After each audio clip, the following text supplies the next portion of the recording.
into the inner circle and inviting the inner circle occupants to withdraw. Is that about right? If you like. Okay, so who would like to speak? Comment, question, rebut? Sir.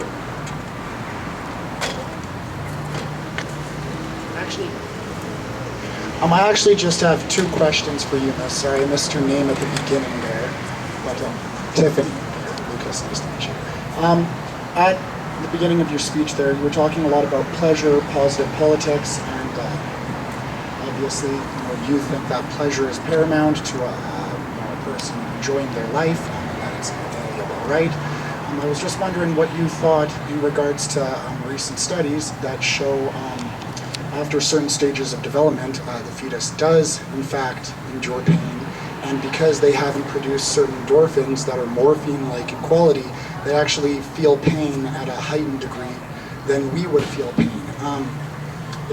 If pleasure is paramount and if it's an inalienable right to all humans, what do you think in regards to that, especially in regards to how you say a fetus is not a human until it's actually born?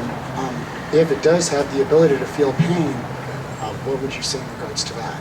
Also, when he was introducing you, he said something about you having a visible disability. I can't see any visible disability.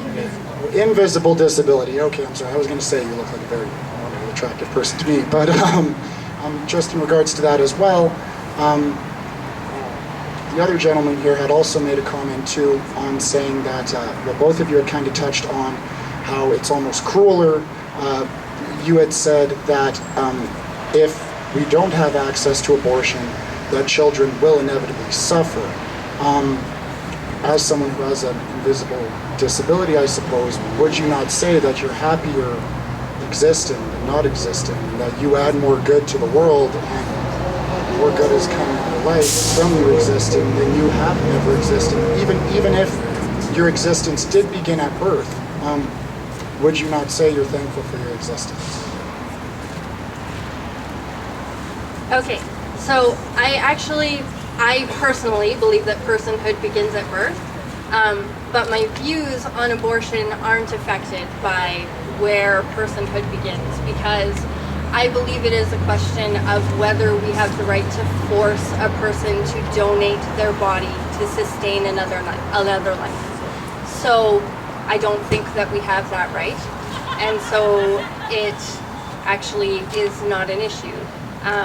I think that there are many instances where someone donating their body is wonderful and can save lives and can sustain lives, but I don't think anyone has an obligation to donate their body, to share their body with another person.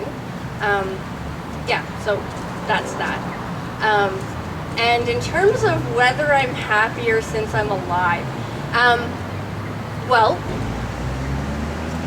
before I was alive, I did not suffer any pain that I am aware of. After I die, I will not suffer any pain that I am aware of. I do enjoy my life. I am invisibly disabled, and that does affect my life, but I love my life. That does not affect my views on abortion and pro-choice, because the fact is, people have abortions whether they're legal or not. And when you make them very difficult to find, the results of what they have to do are so much worse than safe legal abortions and access to effective contraception. So Romania is a good example, and I would suggest looking into that, because they made both contraception and abortion illegal, and it was very strictly enforced. And what happened is the families that couldn't care for the children sent them to state-run institutions. So the abuses in those institutions were horrific, truly horrific. And I would say that abortion in those cases would have been the greater good. Like, I try to stay away from moral arguments because I don't think it's actually my job to make moral decisions for anybody, but the atrocities in those institutions were awful. And the quality of life in spaces, in places where there is no access to both safe, legal abortions and effective contraception, like there are direct harms as a result of that.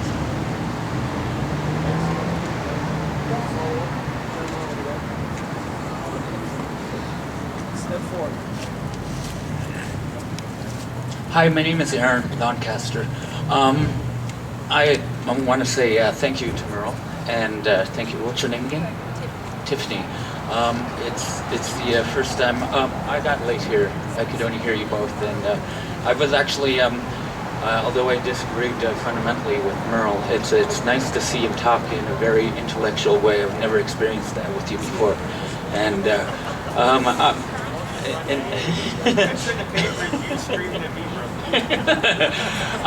But one of the questions, I consider myself a working class anarchist. I too am queer friendly. And one of the questions I think that needs to be raised is how we as a society build our moral code, our own values. As a working class anarchist, I believe intrinsic in our ability to give our labor is whether we give it in a cooperative sense or whether we give it or we have it stolen. Intrinsic in our ability to labor is our ability to have a free discussion, to make a moral code with our community. And when we live in a society where we're forced to sell our labor on the factory floor for somebody else to steal our time, our ability to build our own moral code is given up to others that have power. Mostly people who purport that books of fiction are somehow relevant to a debate, and I don't think that is true. You know, I don't think that Mein Kampf should be a book that we use to make a moral code in our community. I don't think that the Bible should be used as justification for the oppression of the Palestinians. So I think this question needs to be taken into consideration. And this question goes, it follows into the question of consent. You know, we have a society where we force people to believe, we force children to believe that Santa Claus is real, that unicorns are real, and that a man with a beard, white beard, and a right hand, apparently, I guess he doesn't have a left hand according to the Bible, actually does exist. So we're basing our moral code on conceptual abstracts that are out there rather than upon our material conditions.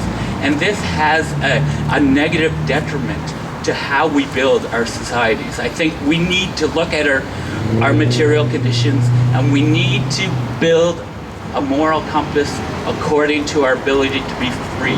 And we need to also realize that we in urban settings have more ability.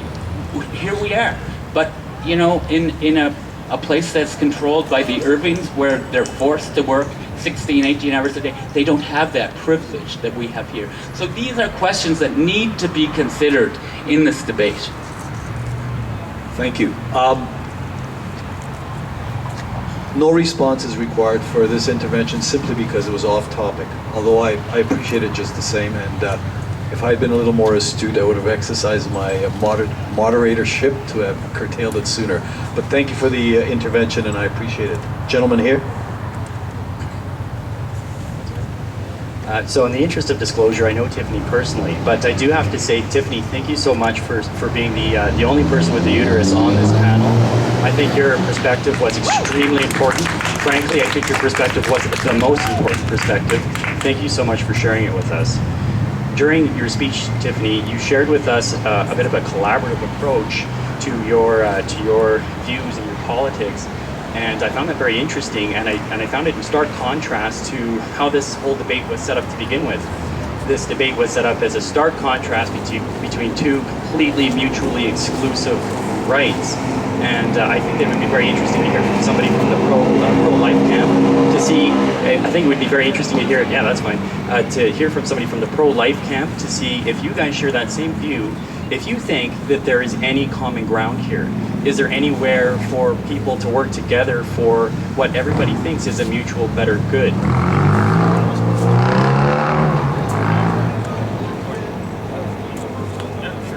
Thank you.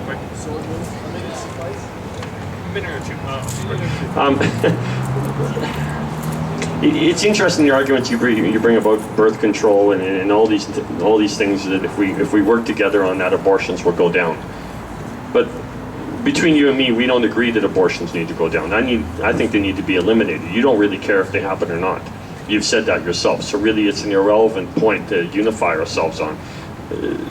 Abortions are easily accessible all over Canada, yet the numbers increase. If anyone is going to tell me that birth control is not accessible in this country, I think you need to give your head a shake. It is romanly accessible. No, really. I mean, my nephew is 14 years old. And when he went to health class, the first thing he was told about was birth control and homosexual sex. They taught him that before they taught about consensual or heterosexual sex. They felt that was more important. The first thing he came home to, his mother told me, he was talking about birth control. That's in Calgary in grade 7 or 8. So no one can tell me that young people these days don't know what a condom is. I mean, my gosh, really, you would have to be born on Mars if you were 12 or 13 years old. They're having sex a lot younger than I ever did when I was younger. They know what condoms are, they know what sex is, and they know what the results of sex is.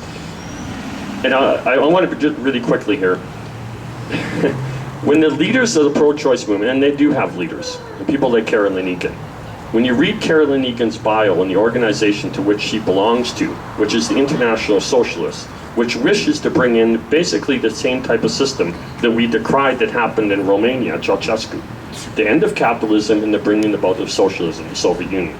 In the Soviet Union, the average Russian woman had 8 to 10 abortions in her lifetime and was left infertile. That is something I care about. I care about the ability I actually stand for reproductive freedom, the ability for a woman to have a child and have another child. The problem is abortion comes in that way. And I can introduce you to several friends of mine who have had abortions and can no longer have children. So, and actually, people who advocate for abortion advocate against reproductive rights because abortion kills your ability to have future children. Yeah, I'll respond directly to that. To respond directly to the question posed, I think that it's very clear that pro-life organizations, people in the movement, are very happy to help work towards better social systems that will support women so that they don't have to make a choice that will kill their child. We're very happy to try to increase the funding, the support, the counseling, those sort of things, but we're not willing to support choices and options that will kill a preborn child. And so we've had mentioned, yes, we can all acknowledge that there are incredibly challenging circumstances out there. You brought up the teenager. You brought up a mother who doesn't have the financial ability to carry on with a child. We've brought up other circumstances, and we would say, what a poverty is it in our society that we give the best option, or we say rather, that the best option is to kill their child. We, on the pro-life side, say that we need to put more effort and more of our resources towards supporting that mother so that she doesn't have to make a choice that will do that. And so, to answer it directly, yes, we are completely in support of doing increasing social services and different resource management sort of ideas that could support women in these circumstances so that they don't feel as though their only option is to have an abortion. Thank you. Anyone else? Lady here. So I'll just share. I am the mother that had an abortion. It is not financial. I have a huge amount of support. I have access to everything available in this country. The fact is, when I have children, my brain tries to kill me. Not literally. But my level of postpartum depression had me hospitalized. I was suicidal. If I had been forced to have my third child, I can say with very good certainty that either myself or my children would have suffered physical harm. To me, the ability to go and make a choice for my family was not easy. It was very difficult. I believe that that baby had a soul. As with the 3 previous miscarriages that I had, those babies all had souls. And for me, it wasn't a choice of to kill my child so much as to ask whoever it is that controls the universe and deals with souls to please find a mother for that child that can love it and give it a life that it deserves that I cannot. So I didn't kill my child. I asked that it be given to someone who could love it the way it deserves.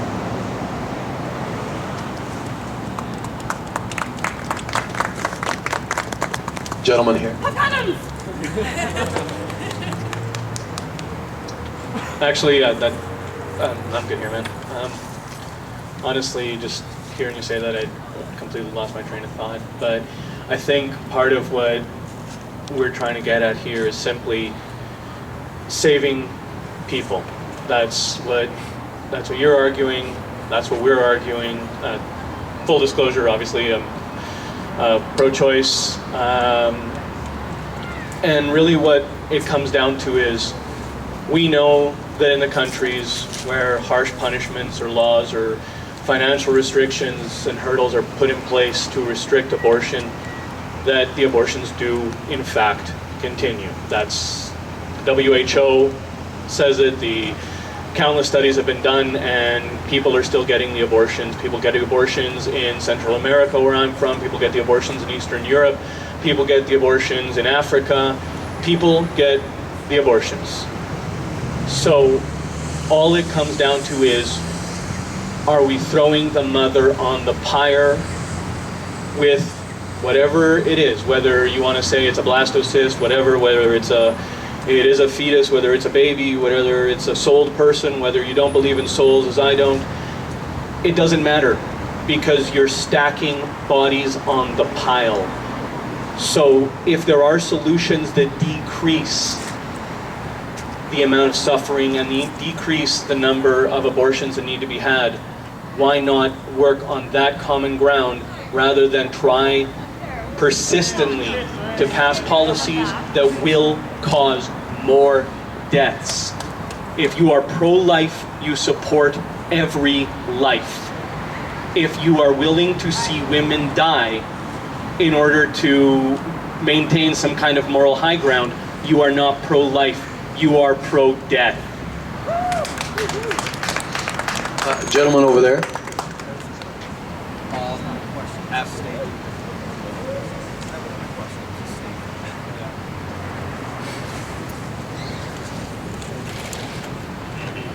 So my interjection would go straight to the anti-choice camp, if I may use the words.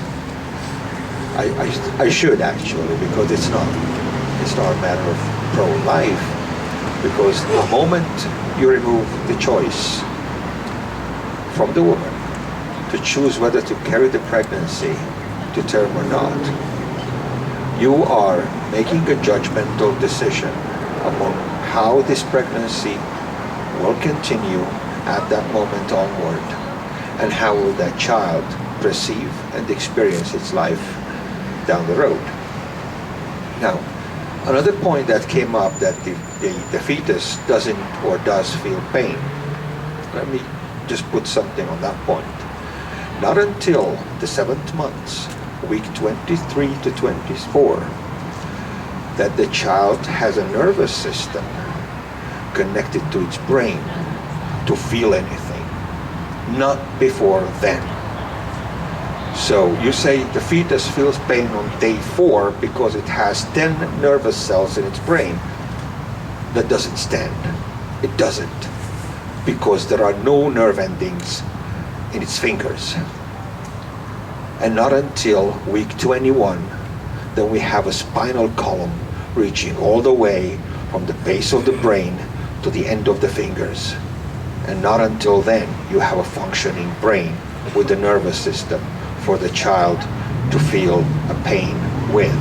So previous to that, there's no feeling. Besides the point, every abortion is administered with local anesthetic anyways. You could ask your friend if he's still around. Right. it's administered with local anesthetic, so it will not feel even if it had a functioning brain and the nervous system. Without the two together, properly connected, it's not going to work. Okay, the third point I was trying to make is your moral position in this debate is very weak. You are advocating for more pain, more suffering for more people. I don't know what the reasoning behind that could be, but I don't agree with it. Thank you. Did you want to make an intervention? Okay, first this lady, followed by that gentleman, and then I will have a question for Tiffany. And do you also want to intervene? Okay, so we'll do it like this. Lady, gentleman, you, and then me for a quickie.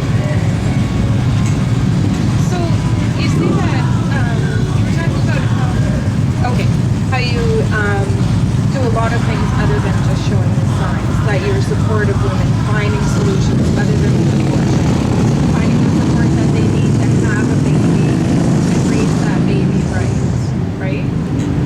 So why am I not seeing signs like that? Why am I not seeing signs saying, hello women, hello people having babies, we can help you. We can help you find options other than this graphic, violent gore. That I can never understand, because that's the root of the problem. The root of the problem isn't the fetus. The root of the problem is that these women don't feel that they can bring a life into the world and raise it. And walking out of having a miscarriage and having a DNC performed,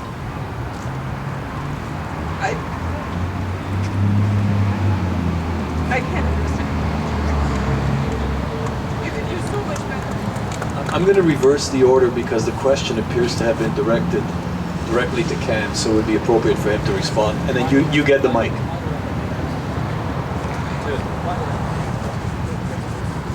To me as well. Yeah, so I'll do the mic right after. Yeah. Okay, couple of points that I wanted to respond to. One from this gentleman here that, to be very, very clear, pro-life people and people that support the pro-life cause do not want any abortions to happen. That doesn't mean that we only want no legal abortions to happen. We don't want illegal abortions to happen either. Because often in illegal abortions, not only is that preborn child still killed, but yes, that mother is severely harmed as well. And so we don't want illegal abortions either. But we don't want them to be legal, just like we don't want other acts of violence to be legal. You say that abortions will still happen. And unfortunately, that might be a sad reality, that some abortions will still happen. But tragically, there's other injustices that still happen. A number of years ago, a woman named Penny Boudreau killed her 12-year-old daughter, Carissa Boudreau. The fact that it still happens, the fact that killing born people still happens, does not mean that it should be legal. Rape still happens. Rape is a heinous crime, but it still happens. But it should be illegal, even though it still happens, because it violates another person's human rights.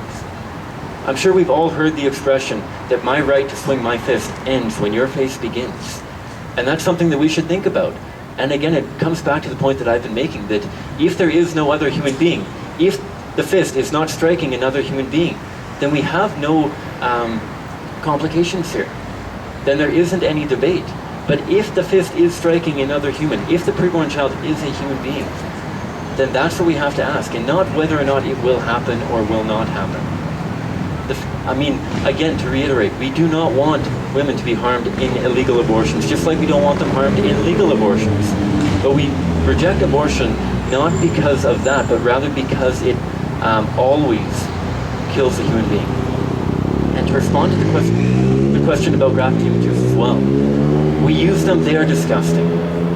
And I hope you know that myself, the volunteers that are using them, and everyone here in Calgary and across Canada that uses them hates those pictures. I am repulsed by those images because when I look at that, I see a child that's been killed. And that breaks my heart. Oh, and that's the thing that we do. I don't know if the images are out there, but we have images of naturally developing preborn children as well. And we use those in our displays. Sorry, to answer that, yes. The reason we don't do that, we work with other organizations. We try to focus our efforts on this because we are in a position to educate the society. You can see I'm a 23-year-old guy. I don't personally have the financial support to help people, but I have connections with resources that can. And so every one of the people over there holding a sign has networking information that you can connect with crisis pregnancy support. And that's on the web.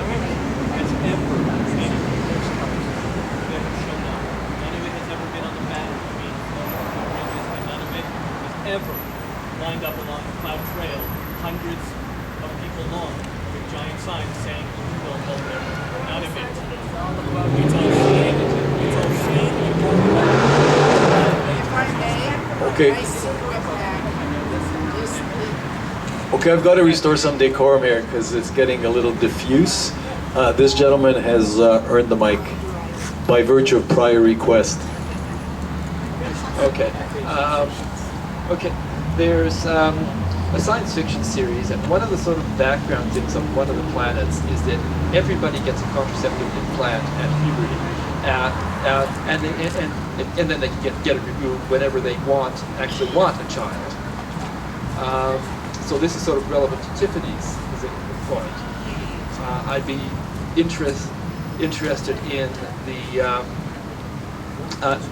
interested in the reaction of the pro-choice to, well, to doing this if the contraceptive technology advanced to that point. I believe you mean pro-life. Pro-choice would be awesome. Yeah, right. Pro-life. Actually both. Actually both. Okay, then my official answer is awesome. Let's do it. In fact, we kind of have it. The IUD. That's all I need to say.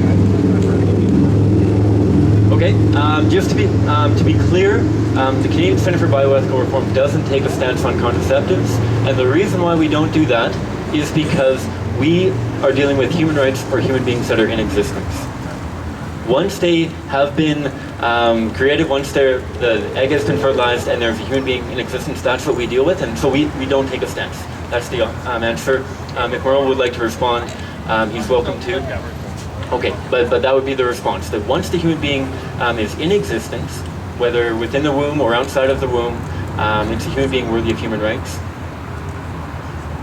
Can I just respond to this sentence? I'd just kind of like to remind everyone that I took as a core part of my argument that the fetus was a full human being with full rights.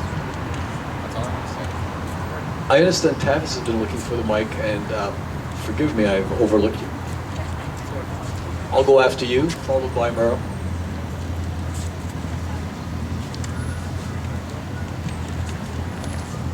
A few times I've heard the word, and we see it happening here, of course, the word side. And there's a pro-choice or anti-choice camp, or pro-life or anti-life camp, who knows. This idea of sides. And I feel very conflicted in this discussion, this dialogue. And I'm happy to be here to see this taking place. I have a side that's affected by this, and this is my inside. And there's a lot of suffering in this debate and all around this, with the people that have to make a choice and choose to support life in all its in all its forms, and have to make a choice, all the difficult choices. There's a great deal, and you can see it here, and there's enough here to make us probably weep for our entire lifetime. And it takes us coming together and removing sides, removing all those boundaries. And Tiffany, you certainly, introduce us to new ideas of removing boundaries and binaries as well. But only through coming together and removing those sides and seeing ourselves in the other, and appreciating that Merle is defending life, and that other people on the other side, what we've seen as the other side, are defending these things and have so much in common with us. Only by removing these boundaries and coming together to remove suffering and help people, help each other come to understanding and to breathe in that suffering and then to breathe out love. Only by doing that will we achieve a greater humanity, will we see harm reduced. So we have choice now, perhaps. We always have choice. As Christians, we understand that we have free will, we have free choice, and there's some of God's will as well. So even from a Christian's perspective, and from a atheist, or from all perspectives, we might understand that we have choice. And we have a choice now to remove some of those boundaries, remove that idea that there's the other out there who's against us, and see the other as us, and perhaps keep on with the healing.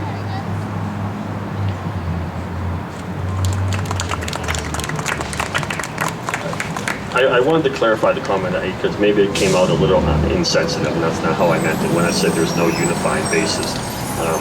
What I meant to say is it's difficult when one of the other sides calls for abortion on demand with no ifs, ands, or buts. It's hard to work on a consensus on there when part of the other side is completely for abortion on demand, which ultimately you're for. As far as the issues of help, I think when you're in a struggle, you can't always deal with all the issues of the struggle all at one time. And we can give numerous examples of issues like that. They have taken, I'm not actually a member of CCBR, but I understand why they're doing what they're doing. They're taking a certain aspect of the struggle and making it part of their own. I don't know in Calgary, but I know in Toronto at the Cabbagetown Women's Clinic, right beside the clinic, I mean directly on the other side of the wall, is a place that has baby clothes, adoption services, everything. It is right there, right beside the abortion facility, and it's been there for several years. They've tried to move them out, they've tried to force them out, they keep renting the space there and they continue. So you're right, if we're gonna have, so that organization is there. I think there are a number of pregnancy crisis centers in the city that do offer services. I mean, people don't know who I am. Every possible pregnant woman in the city doesn't know who I am, obviously. But I can tell you this, ladies and gentlemen, if one of them did come to my door and said, Merle, I have a choice right now. I'm either going to go to the Kensington Clinic or I need some help. I will do whatever I possibly can. If that woman needs to sleep in my living room for 9 months and I don't even know her, she is welcome to. You can put that out there. I would much rather do that than have her escort her down to the Kensington Clinic. I say that for sure. I know I will introduce her to people. I am not about standing in front of a clinic. I said this at the beginning. I am not about standing in front of clinics yelling murderer. That is the worst possible thing if we're going to argue in favor of life and compassion. Yes, I know there are people in my group that do it. It's wrong and it should be condemned.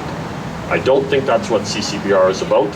I think they show graphic pictures, but I think, and yes, you did say it early on, you think it is a person. So ultimately it comes down to the question of whether the mother has the right to kill that person. And if the mother has the right to kill that person, why is it only before it's born? Why doesn't she have the right to kill it when it's a toddler? Because it's convenience. And I think you have to answer that. If you're really going to say it's a person, then you're just drawing a fake line as to when you have the right to kill it. You can, because my next question is directed to you, and perhaps you can respond to Merle at the same time, okay? So you describe yourself as a queer person, and you talk about the rights of queer people, and just, I'm seeking some elaboration as to the meaning and the ambit of that term today, number one. Number two, you talk about the fact that the abortion discussion should not be confined to women with a uterus, but rather should be expanded to include an entire spectrum of gender, transgender, and other kinds of people. And what I'm trying to understand is, do you mean that in ways that it's directly relevant to them, or just in the sense that any human being with any kind of compassionate conscience has a right to address these issues? If it's the former, I'd like to learn a bit about that. I'll start with the last one. So In terms of abortion access and reproductive freedoms, I am advocating for us to expand our understanding of who has uteruses, because it's not just cisgender women. And cisgender, for people who aren't aware, is just a term that means that your gender is in alignment with the sex you were assigned at birth. So trans men whose gender is not in alignment with the sex they were assigned at birth also have uteruses and can get pregnant and might need abortions. But because that is not part of our discussion and it's not part of what we think about when we think about reproductive rights, there's this gap in the conversation, and there are people that end up being excluded who are at risk and who need to be aware of what their risks are and what their options are.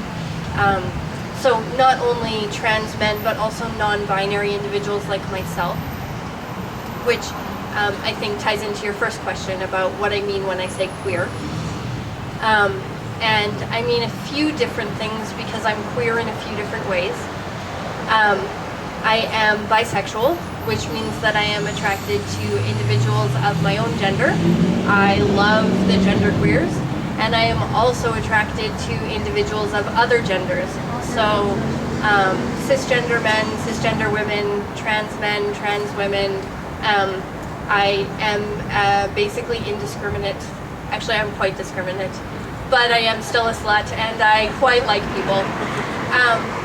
And so when I talk about being queer, that is one way that I am talking about being queer in terms of being interested in people of multiple genders.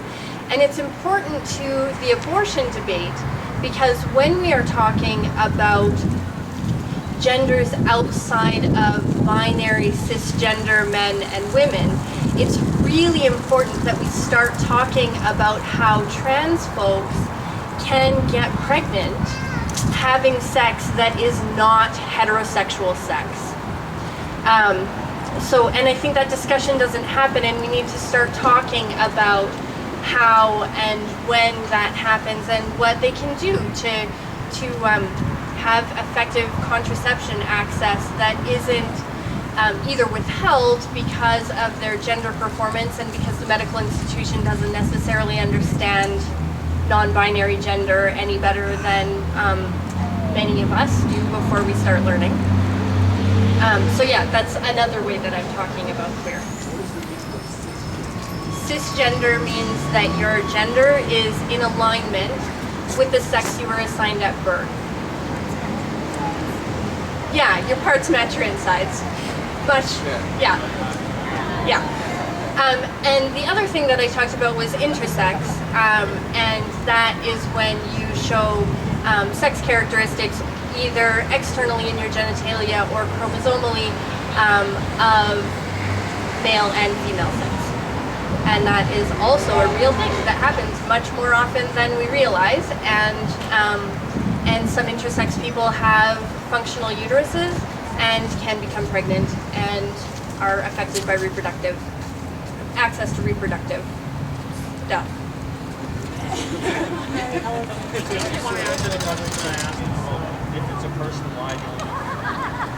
Oh, yeah.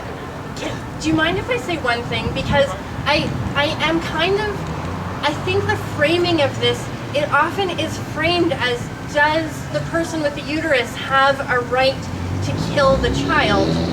And I think an equally valid framing is, do any of us have the right to force the person with a uterus to donate their body? So there are different ways to frame that discussion. It is maybe killing a child, and it is maybe forcing someone to donate their body. And I mentioned that in mine as well, too. We rank the right to bodily autonomy above the right to life. And it's because of that it's quite different. You know, a woman is in control of her own body. If that fetus is dependent on her body, she has the option of terminating that pregnancy. Her body, her choice. Yes, I agree, it's a person.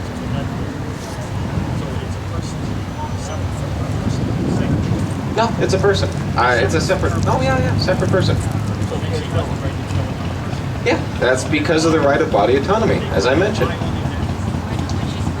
Because it's not.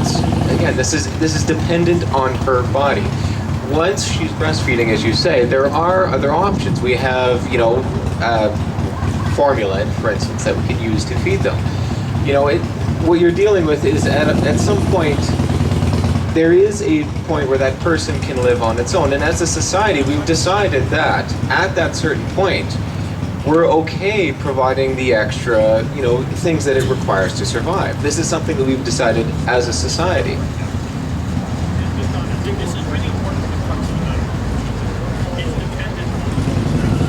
Yeah, it is her choice, her body.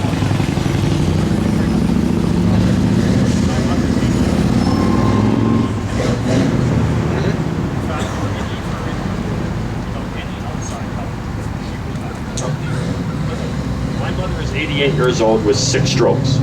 She cannot feed herself. She cannot take care of herself. She is ultimately and completely 100% dependable on another human being. But yet she is a person. Now, if I get tired of going in there and outside of what AHS does for her, if I get tired of her existence, do I not have a right to put a bag over her head? Because, no, really, I mean, if I leave her in that room and they leave her and AHS staff leave her in that room for 3 days, she will die. So really what you're talking about is that you have the right to kill that other person, it's not the same person, it's another person in the womb. You have a right to kill it because it's dependent on the mother. So why don't I have a right to kill my mother because she's dependent on AHS and myself? She's another person that's ultimately dependent. Very concise answer. Okay, there's going to be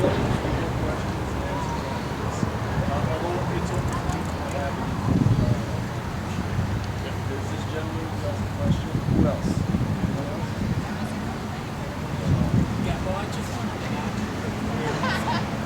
Okay, so you will be number 2, and there'll be one last one if anyone wishes to. This lady here. Okay, so General, you're going to respond.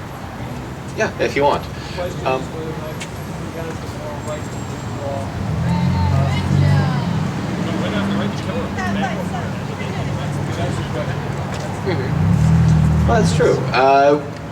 Part of the thing why we find murder so deplorable is because that thing had consciousness and then had that robbed from it. This is why it's quite different to kill something that had consciousness, like your mother, and something that did not, like a fetus. This is why we rank one type far worse than the rest. So yes, while in an ideal world I agree with you, we should not have abortion here.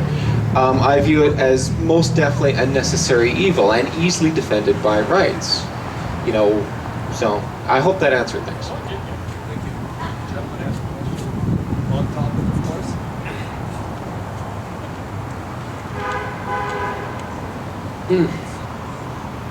Okay, I'd like to say that when I was 16 years old, I asked my mom, I said about my dad, and she said, don't ask about your dad. So you're asking about sperm? All you guys are asking about sperm? I had no dad. I grew up with dad. So you're asking about sperm donation and all this stuff. When I met my mom, I was 16 years old, and I said, how about my dad? And she said, don't ask about your dad. And all you guys are asking about sperm, all you guys are asking about that, grow up with no dad. When your mom is telling me, don't ask about your dad. I don't have a dad. I grew up all my years in my life with no dad. And when I met my mom, I was about 16 years old. She was in Wabasca, Alberta, way north. And I met her. And because I was raised in white foster foster families, I was always white. White. When I finally met her, I was 16 years old. She said, "Don't ask about your dad. And here's the pictures of your brother," and said, whatever.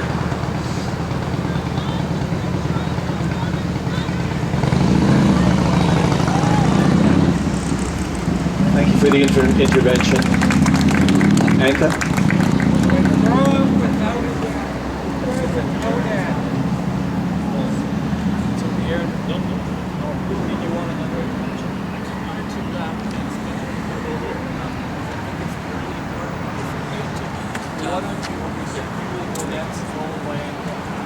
I think it's really important to understand too that queer is about challenging the dominant narrative in society, and within respect to this debate, it happens within the parameters of the dominant narrative being one that is about religiousness, and often people that come to the debate that say they're pro-life, other people call them anti-choice, are being influenced by the authority that they're given by their churches, and this authority needs to be legitimized, and that to me is really, really important to it's really important to understanding what queer is, and you can't remove that when they come in. You can't remove that from the question. They can't remove it because yeah, but you're still influenced. So what I'm saying basically is, like, if we want more, if we want more of a scientific understanding, it really needs to come from more atheists, and to actually give people that believe in fairy tales the equal level is to be disingenuous to the discussion.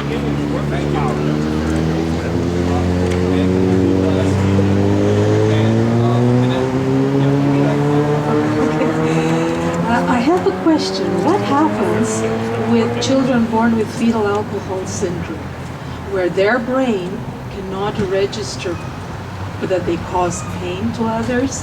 They don't see, they're not responsible for their actions. Their brain has been destroyed by addiction, the addictions of the parents, who probably can't take care of themselves and can't take care of the child. What do you sentence that newborn with fetal alcohol syndrome to for 70 years, 50 years, God knows? What happens there? They're born okay, and they become a terrible burden for society. They will be the prison inmates. They would end up in prison without even knowing why, because their brain is born dysfunctional because of alcohol toxicity and drugs. They're babies born with crystal meth addictions. What's their future? And how could you expect the mother, if the mother exists, how could you expect that mother who couldn't take care of herself to take care of a child? Do you expect society to take care for 7 years? An inmate costs a lot of money. An inmate who doesn't even know why he or she is there. That's the horrible crime. Where are the human rights of the people born with fetal alcohol syndrome? And why I think there is way more than taking care and giving to a newborn some clothes. It's 18 years of responsibility for that mother. It's not 9 months. So it's a responsibility that's 18 years. And what happens with fetal alcohol syndrome, or are babies addicted to drugs? That's my question. I think this question is best answered by a pro-lifer. And 2 minutes? 2 minutes, Feist? Thanks. I think that's a fantastic question, because, I mean, so often people who claim the name pro-life really don't support that child after they're born. So many people give us the condemnation of being pro-fetus, pro-child up until they're born. And I would say, yeah, currently in our society, they have a very bleak future. Someone born with fetal alcohol syndrome has a very bleak outlook, and they might have a very, very challenging life. It is very, I mean, statistically probable that they might, like you said, end up in a correctional facility or something like that. But the way that I would respond to that is that if I didn't know that they had fetal alcohol syndrome until they were born, could I justify killing them after they're born?